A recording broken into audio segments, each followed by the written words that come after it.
Fascist সরকারের প্রধানমন্ত্রী পদে থাকা শেখ হাসিনার সহকারী একান্ত সচিব গাজী হাফিজুর রহমান লিকুর ৪৩,৭১,০০০ টাকা মূল্যের জমি ক্রোক ও দুটি ব্যাংক হিসাব ও একটি সঞ্চয়পত্র অবরুদ্ধ করার আদেশ দিয়েছেন আদালত। দুদকের আবেদনের পরিপ্রেক্ষিতে সোমবার ঢাকার মহানগর সিনিয়র স্পেশাল জজ মোহাম্মদ জাকির হোসেন গালিব এই আদেশ দেন। ক্রোক আদেশ হওয়া জমির মধ্যে রয়েছে গোপালগঞ্জে ৪% ডোবা জমি, ১০% নাল জমি ও ঢাকার উত্তরায় রাজুকের বরাদ্দ পাওয়া ৩ কাঠা জমি। এছাড়া স্ট্যান্ডার্ড চার্টার্ড ব্যাংকের ২ হিসাবে ৫,৮৬,০০০ টাকা ও ৫ লাখ টাকা মূল্যের একটি সঞ্চয়পত্র অবরুদ্ধ করার আদেশ দেওয়া হয়। দুদকের পক্ষে এই আবেদন করেন সংস্থাটির সহকারী পরিচালক রাকিবুল হায়াত।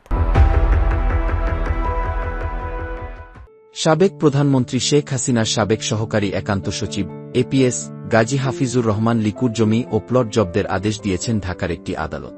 এছাড়া তার নামে একটি ব্যাংক হিসাব, একটি ক্রেডিট কার্ড ও ৫ লাখ টাকার একটি সঞ্চয়পত্র অবরুদ্ধের আদেশ দিয়েছেন আদালত।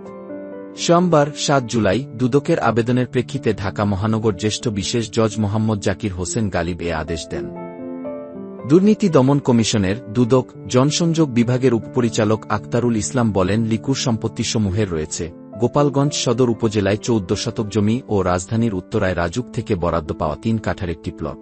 আবেদনে উল্লেখ করা হয়, সাবেক প্রধানমন্ত্রী শেখ হাসিনার কার্যালয়ের দায়িত্ব পালনের সময় ক্ষমতার অপব্যবহার করে প্রাথমিক অনুসন্ধানে ৫৫,৩২,০০০ টাকার জ্ঞাত আয়বহির্ভূত সম্পদ অর্জন ও নিজ ভোগদখলে রাখায় মামলা করা হয়। মামলাটি তদন্তের নিমিত্তে তদন্তকারী কর্মকর্তা নিয়োগ করা হয়েছে। আসামির মালিকানাধীন স্থাবর ও অস্থাবর সম্পদসমূহ অন্যত্র হস্তান্তর, স্থানান্তর বা বেহাত করার প্রচেষ্টা করছেন। আসামির মালিকানাধীন স্থাবর ক্রোক এবং অস্থাবর সম্পদসমূহ অবরুদ্ধ করা না হলে বিচারের সময় তা রাষ্ট্রের অনুকূলে বাজেয়াপ্ত করা সম্ভব হবে না।